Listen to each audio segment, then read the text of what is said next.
Presiden Putin dan saya sampaikan kesiapan saya untuk menjadi jembatan komunikasi antara kedua pemimpin tersebut.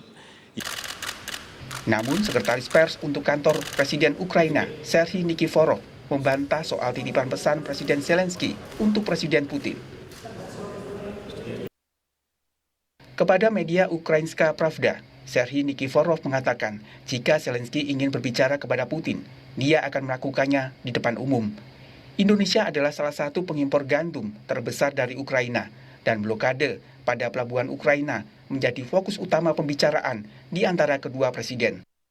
Rusia memikul tanggung jawab penuh atas gangguan ekspor gandum Ukraina ke Indonesia serta negara lain di dunia. Pasca pertemuan Presiden Jokowi dengan Presiden Zelensky dan Presiden Putin, peperangan justru semakin memanas. Pengamat hubungan internasional dari Universitas Indonesia, Susi Sudarman mengatakan, upaya Presiden Jokowi sudah tepat dalam membuka komunikasi terhadap Rusia dan Ukraina. Namun Rusia sebagai negara adidaya tak mudah dipengaruhi untuk segera menghentikan perang. Jadi kalau kita mau melihat gagal atau tidaknya sebuah misi, itu bergantung pada kita melihatnya sebagai sebuah upaya mengkomunikasikan, membuka jalur komunikasi, dan menghimbau agar misi PBB untuk merespons global crisis dalam artian tercekiknya dunia atas pengendala perdagangan internasional karena peperangan, tentunya jalannya panjang karena setiap adidaya bukan ingin dipengaruhi, tapi justru dia ingin mempersuasi. Pertemuan Jokowi dan Zelensky menghasilkan beberapa kesepakatan, antara lain mendorong terjadinya perdamaian. Zelensky akan hadiri KTT G20 dan meminta Rusia menjamin keamanan jalur ekspor jagung. Sedangkan pertemuan Jokowi dengan Putin menghasilkan beberapa kesepakatan, diantaranya membuka ruang dialog Ukraina-Rusia, jaminan keamanan Rusia terhadap jalur ekspor pangan Ukraina, serta Rusia menawarkan pembangunan infrastruktur di ibu kota Nusantara. Misi damai Jokowi tentunya diharapkan menjadi pembuka berhentinya perang. Perang berkepanjangan akan semakin membuat banyak korban menderita dan berdampak bagi perekonomian global. Tim Liputan Kompas TV. Lalu sejauh mana hasil pertemuan Presiden Joko Widodo dengan Presiden Ukraina dan Rusia? Kita akan berbincang dengan anggota Komisi DPR RI Effendi Simbolon yang nanti akan bergabung.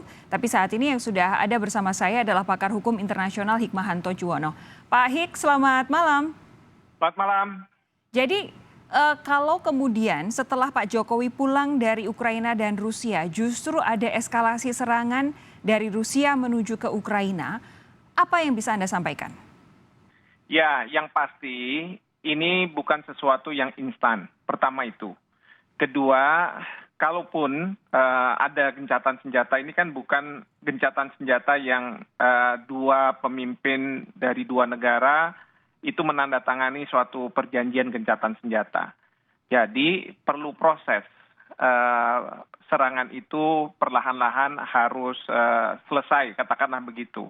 Dan ketiga, kita tahu bahwa kalau seperti ini mungkin ada rencana-rencana yang sudah ditetapkan sebelumnya. Jadi tidak mungkin rencana-rencana ini akan diakhiri. Tapi yang pasti begini, Sofi, Bapak Presiden itu membawa misi bukan sekedar gencatan senjata. Ingat, bukan sekedar gencatan senjata. Tetapi Bapak Presiden bicara tentang supply chain pangan yang akan terganggu apabila perang ini tetap berlanjut. Nah, ini menurut saya cerdas. Cerdas dalam arti Bapak Presiden nggak bicara soal nantinya akan terjadi gencatan senjata atau tidak. Ya, tetapi Bapak Presiden minta misalnya ketika di Jerman pertemuan G7 bicara soal supply chain pangan terkait dengan negara berkembang. Itu juga yang beliau bicarakan dengan Presiden Zelensky dan Presiden Rusia. Pak Hik, begini, justru sebenarnya ketika Presiden Jokowi belum pergi, waktu itu sekitar sepekan sebelum Pak Jokowi pergi, ada artikel di The Jakarta Post, saya ingat waktu itu yang menulis adalah Bung Cornelius Purba yang menyatakan memang ada pembicaraan antara PBB dengan Kementerian Luar Negeri yang intinya adalah PBB ini meminta tolong Pak Jokowi untuk melakukan diplomasi spesifik untuk supply chain itu, terutama untuk ekspor pangan dari Ukraina maupun dari Rusia, karena ini berpengaruh terhadap kondisi pasokan pangan global. Nah, waktu itu yang saya pribadi dari artikel itu pahami adalah memang tujuannya adalah untuk mengamankan supply chain. Saya pribadi justru kaget ketika kemudian ada disebut sebagai misi perdamaian karena memang untuk mendamaikan Rusia dan juga Ukraina ini pasti akan panjang dan rumit begitu. Nah, Pak Hik mungkin ada insight begitu apa yang sebenarnya terjadi? Kenapa dari tadinya memang ditujukan untuk diplomasi pangan, untuk kebutuhan suplai pangan global menjadi misi perdamaian dan sekarang malah ketika Pak Jokowi pulang eskalasi serangan jadi meningkat. Gini, ketika bicara misi perdamaian, perdamaian tentu tidak mendamaikan konflik yang muncul di antara kedua negara ini. Bahkan konflik antara Rusia dengan Amerika Serikat dan sekutunya di Ukraina. Tidak, Bapak Presiden tidak bicara itu. Kalaupun beliau bicara soal gencatan senjata. Nah, dalam konteks supply chain pangan ini, kan Bapak Presiden sudah mendapat misalnya permintaan dari Presiden Zelensky agar gandum yang dari Ukraina atau jagung itu bisa diekspor dan Rusia sudah menyetujui. Tapi ingat, bukan berarti serangan dihentikan kalau menurut Rusia. Tapi saya tidak lagi melakukan blokade-blokade yang selama ini saya lakukan. Itu sudah diberikan jaminan kan? Artinya dari sisi itu sudah tercapai. Ya, bahwa kalau misalnya gencatan senjata apakah akan tercapai atau tidak, itu kita harus masih menunggu. Karena sekali lagi saya katakan perlu proses untuk supaya terjadinya gencatan senjata. Pak Hik begini.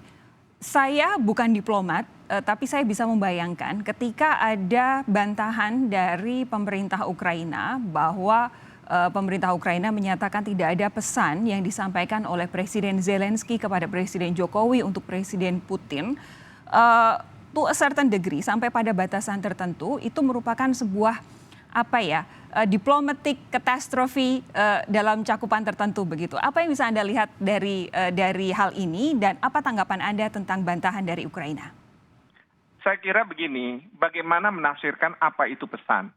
Ya, mungkin Bapak Presiden menangkap pesan tanda kutip yang disampaikan oleh Presiden Zelensky adalah karena beliau sudah bicara dengan Bapak Presiden tentang gandum dan lain sebagainya, kan ada di pernyataan itu. Ya, Bapak Presiden menangkap pesan bahwa saya akan tetap membantu negara berkembang. Tetapi saya punya masalah blokade yang dilakukan oleh Rusia ini. Mungkin pesan itu yang dibawa oleh Presiden Jokowi ketika bertemu dengan Presiden Putin. Dan Presiden Putin kan memberikan jaminan. Jadi dari sisi Presiden Putin, beliau mengatakan bahwa memang pesan itu saya terima dan saya kasih jaminan. Kalau untuk pasokan gandum dan lain sebagainya dari pelabuhan Ukraina, saya akan jamin itu pasti aman. Tapi kan beliau nggak bicara soal gencatan senjata kan Presiden Putin. Nah, saya nggak tahu. Saya sendiri kan nggak ikut dalam pertemuan itu, tidak tahu faktanya. Jadi saya hanya bisa menduga-duga, tapi dugaan saya dari apa yang disampaikan itu, saya melihat bahwa pesan yang ditangkap oleh Bapak Presiden, meskipun itu mungkin tidak diakui oleh kepresiden dari Ukraina, ya, tapi itu pesan yang saya tangkap bahwa Bapak Presiden minta supaya pasokan dari gandum dari Ukraina bisa tetap berjalan ke negara-negara berkembang. Saya mau mengucapkan selamat malam untuk anggota Komisi 1 DPR Republik Indonesia Effendi Simbolon yang baru bergabung. Bung Effendi, singkat saja kalau menurut Anda diplomasi atau kunjungan Pak Jokowi ke Ukraina dan Rusia berhasil atau gagal? Ya, saya kira nggak harus resultnya berhasil atau gagal ya. Memang sejak awal kehadiran beliau itu tidak khusus dalam rangka misi perdamaian. Karena itinerary agendanya kan bukan untuk menjadi menawarkan penengah dan seterusnya. Kan protokolnya tidak seperti itu. Jadi secara awal memang kami waktu di rapat di pasca invasi militer Rusia, itu saya menyampaikan harapan agar Bapak Presiden kita sebagai presidensi G20 untuk proaktif ya berperan untuk menjembatani atau menengahi masalah Rusia dengan G7 Oke. atau Ukraine gitu. Bung Effendi, kemudian sebentar. Saya mohon Anda untuk tahan dulu di situ karena kami betul-betul harus jeda. Tapi akan kita lanjutkan perbincangan ini sesaat lagi. Tetap bersama kami, Saudara Sapa Indonesia Malam segera kembali.